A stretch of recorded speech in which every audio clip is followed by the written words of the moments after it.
શિક્ષણ એ સમાજના વિકાસનો પાયો છે અને ગ્રામ્ય સ્તરે બાળકોને ઉત્તમ સુવિધાઓ મળી રહે તે માટે અમારી સરકાર સતત કાર્યરત છે.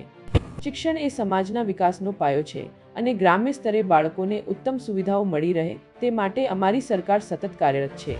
ગત રોજ હિંમતનગર તાલુકાના બળવંતપુરા ગામે અંદાજિત રૂ.0 કરોડના ખર્ચે નવનિર્મિત નવીન પ્રાથમિક શાળા મકાનનું મારા વરદહસ્તે લોકાર્પણ કરવામાં આવ્યું.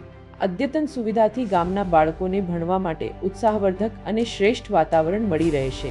આ મંગલ પ્રસંગે હિંમતનગર ધારાસભ્ય શ્રી વી.ડી. ઝાલા સાહેબ તથા હિંમતનગર તાલુકા પંચાયતના પ્રમુખ શ્રી નરેશભાઈ પરમાર, મંડળ પ્રમુખ શ્રી હિતેન્દ્રભાઈ પટેલ, જિલ્લા પંચાયત સદસ્ય શ્રી હિમાંશુભાઈ નીનામા, ભાજપા જિલ્લા મંત્રી શ્રી દિલીપસિંહ મકવાણા, તાલુકા સદસ્ય શ્રી જતીનભાઈ પટેલ, તાલુકા સદસ્ય શ્રી જગતસિંહ પરમાર, નગરપાલિકા ઉપપ્રમુખ શ્રી ગોપાલસિંહ રાઠોડ તેમજ ડમો શ્રી કિરીટભાઈ ઉપસ્થિત રહ્યા હતા.